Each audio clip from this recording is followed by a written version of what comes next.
How we doing today? Everything good? Love to hear it.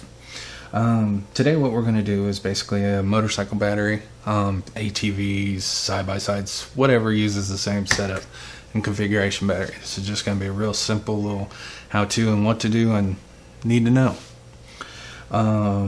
Safety precautions as always. Always wear your PPE. Safety is at your discretion, not mine. Me, I personally like to wear my glasses and my gloves. I don't use an apron because I don't have one. But I don't do batteries all the time, so it's only like once in a great while. But first thing out of the bag is, this is, I know, Riley's Superstar. I've been using these batteries for about 3 years on other people's stuff and never had a problem come back. The battery this one is replacing is the battery that you get at the 14XT from Batteries Plus. It's a good battery. The only thing is that for some reason it dead celled. My stuff's on a trickle charge, especially in the winter. The battery maintainer, when my four-wheelers aren't being rode longer than 30 days, I always make sure that they're hooked up to the maintainer. So, with that being said, here we go. Basically inside that box comes this. This is all wrapped up, cellophane and everything. So you get your battery, you got your box, you have your bag of goodies, and you have your acid. Now, when you have your acid, be very careful with it when it's open. Always wear your PPE, your eyes, because you don't want to be blind. And you don't want to be burnt, because acid burns are not user-friendly. So, like I said, we'll go ahead and get started. But, excuse me, it's a little cold in my garage today. But, it comes with a nice little set. Use that with that, so that you can fill up those ports. This is basically kind of like your, get out of there, your exhaust drain. I mean, not exhaust drain, but it comes out the side here. We'll go through all that. And then you got your little bit of hardware. I really won't go into that because due to the fact you're not going to see me put it back on my 400. But, get that off to the side. Okay, you're going to notice that I have my little bitty voltmeter checked on. Well, I'm going to explain some stuff with you a little bit down the road. Let's see, we'll get her hooked up, she'll do her auto calibration crap, and we'll go from there. I like to do this with it because it also shows you some things, and some people get really goofy with what they see getting ready to come to life on the battery. Okay. Another thing is, make sure that you have no grease, no oils, nothing like that on your gloves. It's very, very good to make sure that you do this clean, dry, and you don't have any other chemicals that can get inside, influence it, or cause any other problems. Okay, I've got, oops, whoopsie whoopsie.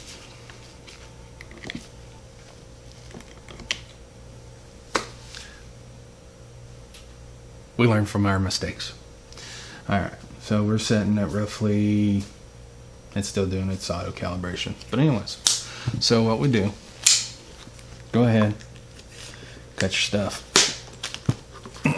I usually do not open my acid until I am right there getting ready to fill it. And the reason why is I don't like this crap.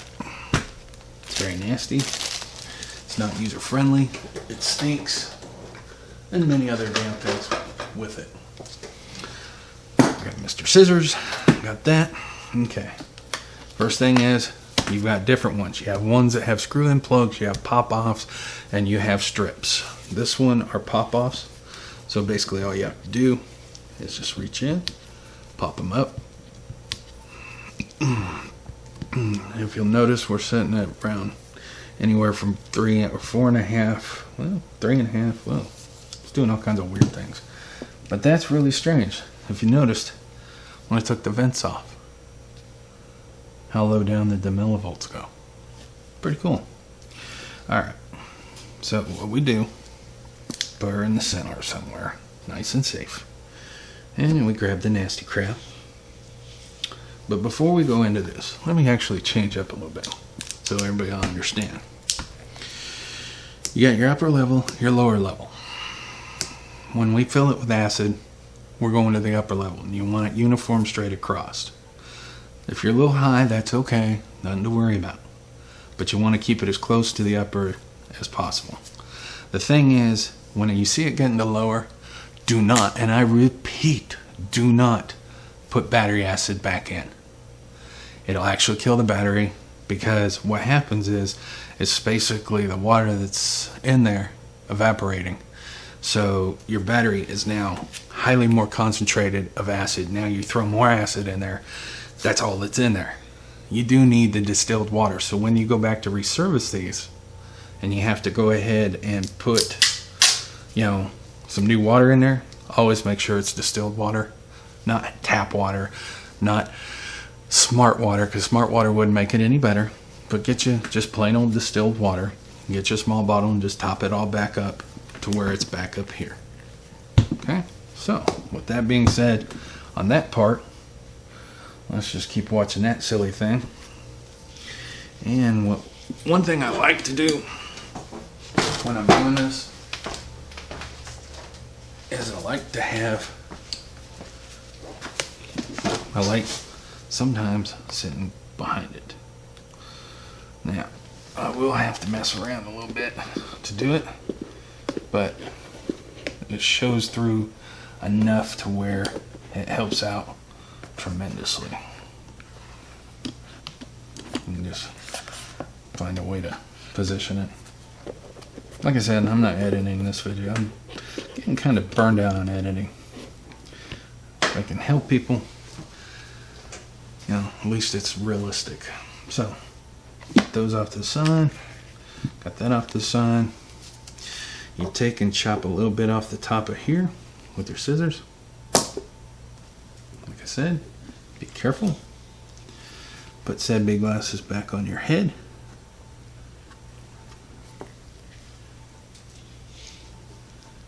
And then slowly, while doing this, try to get these back up on here. And then you snake it back over. Make sure it's touching all the way down, so there's no chance of it leaking back. By the way, your instruction book goes through the whole process of all your steps, what you need to do. Okay? The second thing that I do just before I fill up, make sure that red cap's off. Throw it to the side. You won't need it no more. It's non-usable. Doesn't have a purpose. Okay? So then when you fill this up, you're filling each individual chamber up to the upper level, like I said, okay? But just keep an eye on that as I'm filling this up. And you're going to see some things. And we'll talk about it. Now you don't overly press crazy in there, okay? You let gravity kind of do its thing. Okay? And you just go back. You really don't have to squeeze too much. You don't really want to, just in case something happens. But you just keep an eye. You start seeing where it sits. And once it comes up,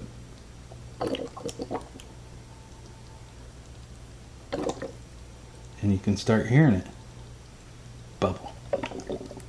Okay? So we go to the next one, and we just keep going. Remember one thing. If you got somebody who likes to smoke, maybe they're wanting to light up a big old fatty, tell them get the hell out of your garage. Because this shit is very flammable. Okay? Got that? And usually 9 times out of 10 the containers have just enough acid that you need so that you can go ahead and service your battery. But like I said, every once in a while, just bounce it back. Let it pull some more water or air back into the system. Okay? And you're going to notice, after you fill up, that the battery level, or the fluid level, will disappear. Perfectly normal. It's getting into the plates, and it's setting up. Okay. So you just gently rock back and forth. Get some air in there. Let the gravity kind of do its thing. Okay. And you just sit there. Do it that way. This shit stinks. Not gonna lie to you.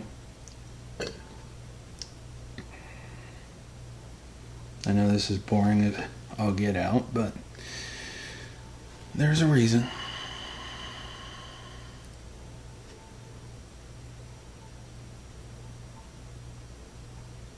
I don't know if the microphone is strong enough to be picking this stuff up. And like I said, if you go a little bit above, it's okay. Don't panic.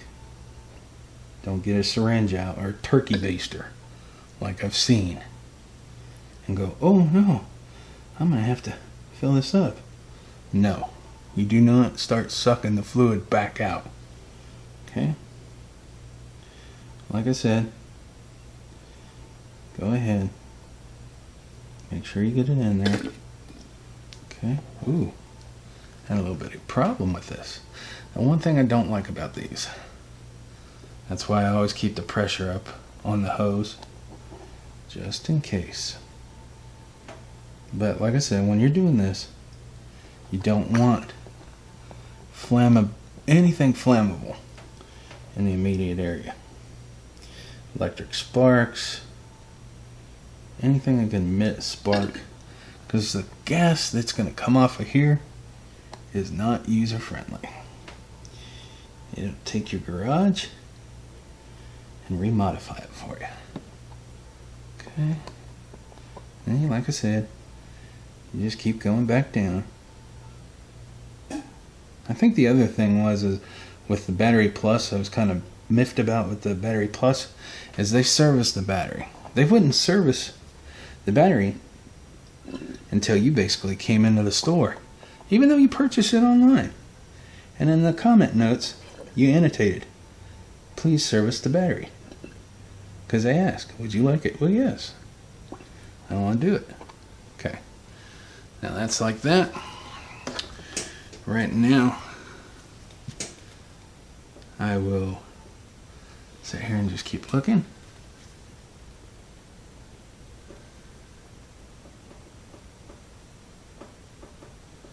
Okay. So what we'll do is let her sit for 1 hour, because this takes all the time for all the stuff. And if you look down inside, she's fuzzing and bumping and fizzing and everything. Put the caps. Don't like a ding dong. I went ahead and put one cap on. Didn't need to, but just put your caps up there gently, just where they're sitting there. Not where they're installed, but just so you can also keep track. But what this does is just keeps anything from going inside, lets the battery vent so that the battery can go ahead and do its little gas dance, get freaky, get down tonight, boogie woogie. Now, I know that some of you are going to go ahead and say, he's got 12 volts already. Well, guess what, kids? I do actually. But I don't believe I'm going to have the cold cranking amps to make this thing, come here, the cold cranking amps to go ahead and light off. Now you might, hey, that's great, but the problem is this battery needs to at least charge for a little bit. We'll get into that later, but I just wanted to show you it's real easy, it's simple. Like I said, it is 7:35, and we're going to go ahead and let her go. And we'll let her set and do her thing. And I'm going to go ahead and stretch out this cable. Or, excuse me, not cable, but the hose. And this stuff's starting to stink, as usual. And what I usually do is take the old one I use and I lop off about that much. I go ahead, kind of bend it out, work it a little bit, and I go ahead and I already put it back on the vent. And the reason why is just in case. I can see if there's stuff coming through here, I can keep a better eye on it. Now, some of you are going to go ahead and say, well, yeah, that's pretty simple, easy. Yeah, it is. But it boils down to safety and your confidence level. Anybody can do this.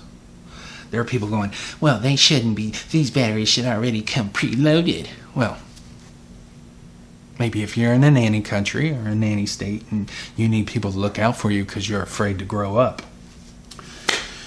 Now, that we won't be needing these for a little bit.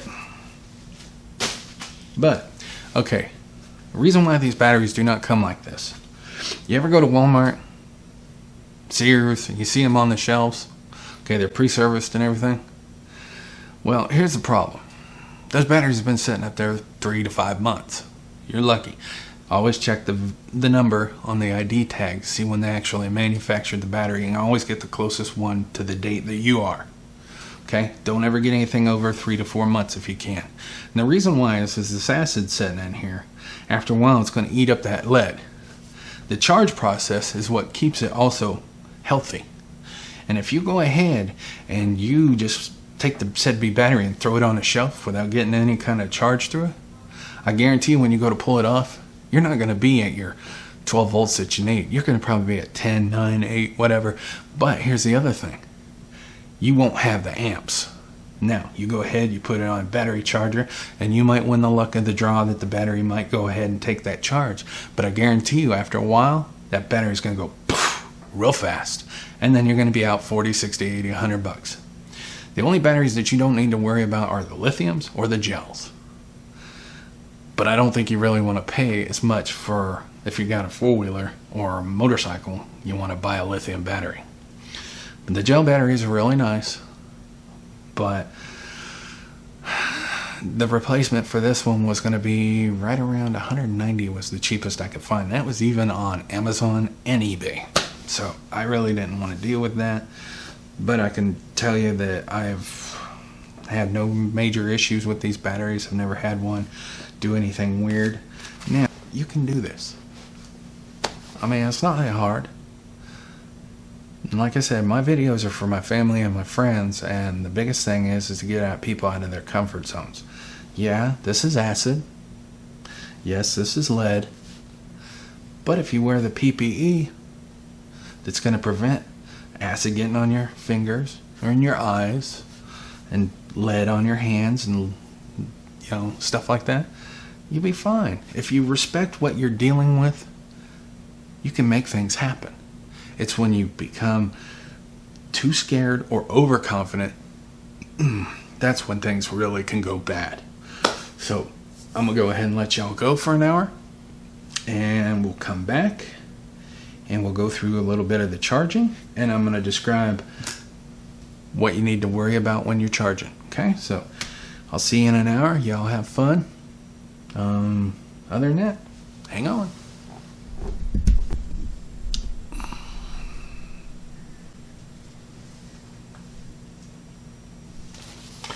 Alrighty. Well, it's been about 50-something minutes.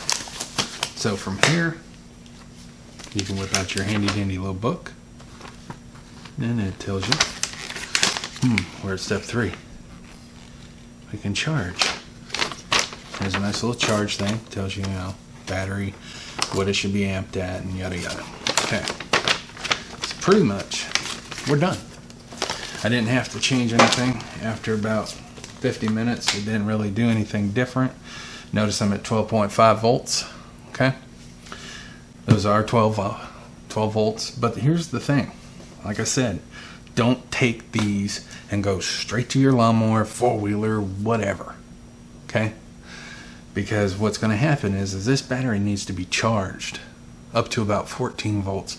It's kind of like its little set memory. Now, there's no computer chips or anything, but it's just a set, kind of like a set good static charge in there, so that It's just the way that the battery, you know, is fully ready to go.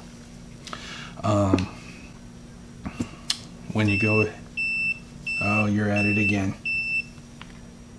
Let's take that off. There we go. Okay. So, with that being said, after that, you know that everything's good. What I do, go ahead and close them.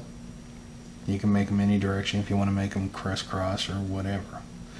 And then you grab a non-oily rag.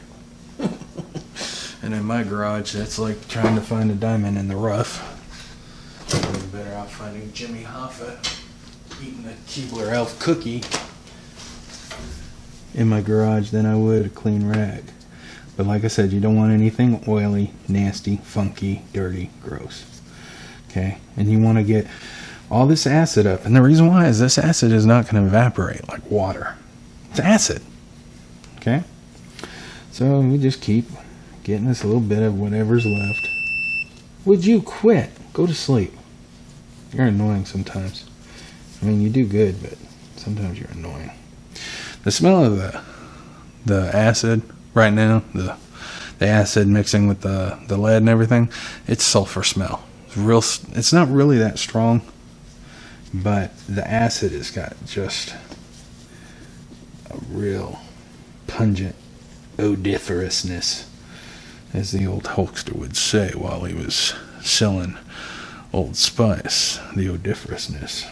Okay, now we got it pretty much cleaned up. Because the other thing is if you bare handle this and touch it, and you got that acid, well, guess what? Your fingers are going to let you know. Your hand's going to let you know. Everybody will let you know. Okay, so we're pretty much dry and we're good. Still getting like a little bit. Sometimes I use Q-tips. This right now, I just want to get this crap up so it does what it's supposed to. Now, I'm not going to go through the charge. I'm not going to charge it and have you sit there and watch the charging video. That'd be about as exciting as watching the UFO land in your backyard and tell them that they didn't want to abduct you because you were too weird. Okay, so when you go to dispose of these properly. Your garbage collectors and stuff, they have ways of disposing these. So, like I said, I'm not going to get into that. It's not my responsibility. ZB hardware, all your other stuff, let that go. By the way, I love this flashlight. It's awesome. It's a great work light. But what I am going to talk about now, she's done. She's ready to go to charge. Now, when it comes to charging, I'm going to charge it with my trickle charger. Trickle. And what I'm going to use the trickle charger, the reason why, is because down here, my output of my trickle charger is 1.5 amps. You do not want to put anything above the amperage load. Okay. The best way to describe this is, she's 1400 milliamps. Well, when you go to doing that, take 10, divide 10 into it, should be about basically 1.4 is your amps that you want to put in there. You don't want to really go too high, but you can go below, but you want to maintain it as a nice, even, gradual buildup. You don't want to use a 6-volt car or a 6-amp one in a car for a car, because one, it shortens the life. It puts all that power in there, and then all of a sudden it starts making the cells work harder, and then it gives you a false charge sometimes. It'll just degrade the battery. And you'll be back in a year and a half maybe, if you're lucky enough, and the battery won't be toasted. But like I said, that's what I use. It's a little 1.5. I know it's not a 1.4, but it's a 1.5, and it's okay. Then I have my old trusty. This was given to me by a very good friend who has since passed. And I've had this thing and has never let me down. But I can't find a maintenance manual for it no more. Mice ate it out of my last garage. Sorry, bastards. But anyways, that's my one that's the 2-amp to 6-amp. I won't use that on my motorcycle or my ATV batteries, but I'll use it on my lawnmower one for some reason. It doesn't have problems really with lawnmower batteries, but this will go ahead and sit on there for probably anywhere from 8 to 10 hours. And that's what you want to do. You don't want to sit there and just go, okay, I put it on there for about 3 to 5 hours and I tested it and I'm at 13 volts. Let it get to 14. At least let it get that high.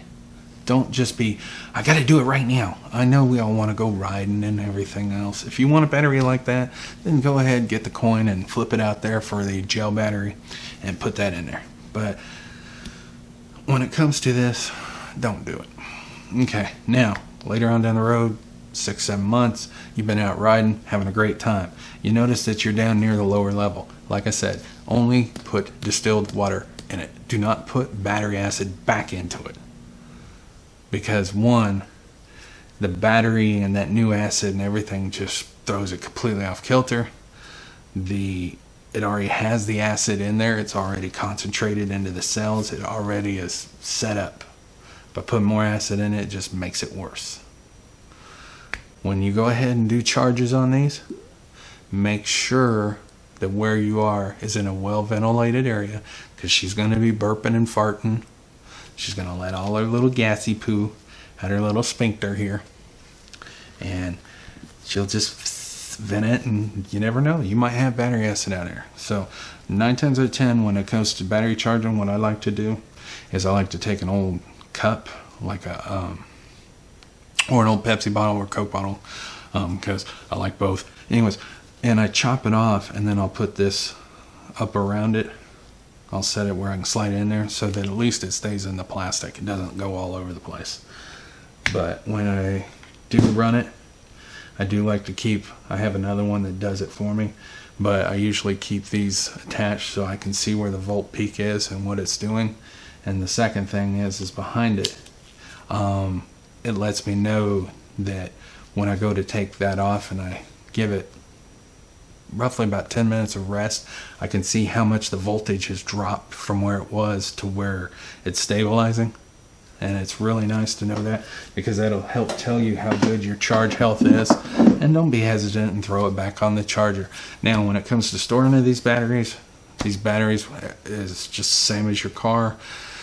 Heat affects it and cold affects it. Cold makes them not really do, it slows them down. Heat intensifies basically the breakdown of the battery. So if you live in Arizona in the summer and you ain't using the battery, put it somewhere in a cool area where it can not get roasted. If it's in the winter time and you're not riding your equipment, put it in a box. What I normally have is a wooden box. It's got a vent on the side, and what it does is every once in a while it'll run through it. Or if you want, just put it on your trickle chargers and let it stay there.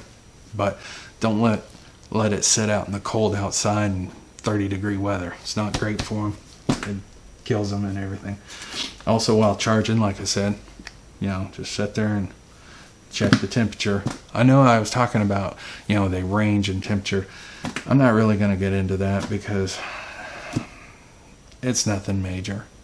Just know that if the battery is getting really hot, disconnect it, put it away from everything outside, let it cool down, and then pretty much more than likely it's a bad battery. Another thing to look forward to is if this batteries start swelling. Same with the ones in the car, same issue. If you see them start to swell, disconnect them, get them the heck out of whatever's in there, and put them away, and take them down to your local auto parts place or whoever recycles the battery. Just get them the hell away from you, because they are dangerous and they will split. And the reason why I'll say this, my wife, 3 years ago, we had one that was in our Ford Fusion, the Ford Formoco battery. That's a story in itself. I'm pissed at Ford. But anyways, at the terminal, on the positive side, it split. And it was a crack down there. It had literally lost all its battery acid it was bubbling out of the terminal. We didn't know, normally we do the oil change once every couple of weeks, look under the hood, make sure everything's fine. What happened was my wife went to work and it was a hot day in August. And here in North Carolina, we all know it gets hot. And what happened is that it got weak up here. Now, it wasn't from anything else, but what we figured, because we hadn't taken the battery out, it was when they assembled it, the car. And right here, just think of this, the stud that sticks up. And they wrenched it just so hard or something that they had started weakening the plastic right here. Now, we wouldn't have seen it, but over time, that plastic was getting weaker and weaker, and that terminal lug that was sticking up, basically, it was separating all the way around it.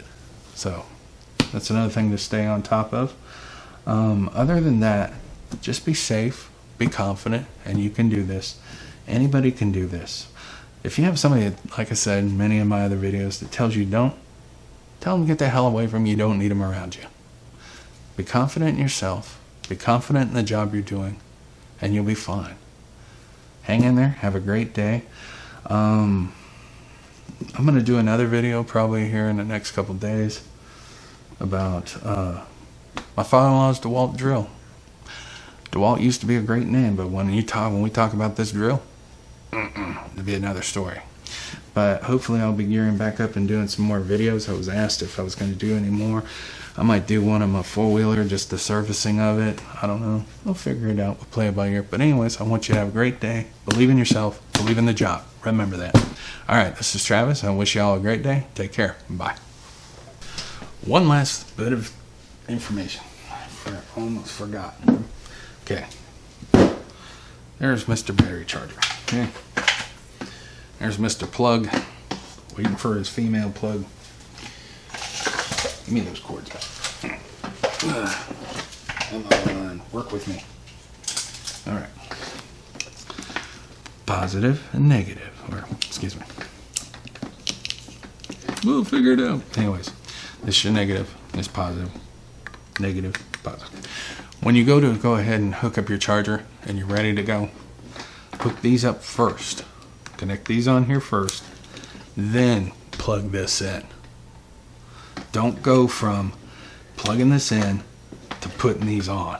You never want to do that. And the reason why is, like I said, if there's gas still burping out of here, or out of here, wherever, and you put these on here, and we've seen how little you jump in battery, then get a little sparky spark. Well, guess what? You just sparky sparked and blew your ass to the moon. Now, I'm not saying it'll happen, but there are enough instances out there where people have had batteries explode. And it's either while they're charging or getting a jump charge or something else has happened, but it's usually when they go to connect these on here. So remember, connect these first, then plug this in. Not first or second. First, then second. Think that helps? Anyways, like I said, just wanted to make sure, always safety first. And on top of that, always read your instructions. They're a great thing. Luckily, this one's got, and this one was a good one. That's a nice little one. But anyways, again, have a great day. Hang in there.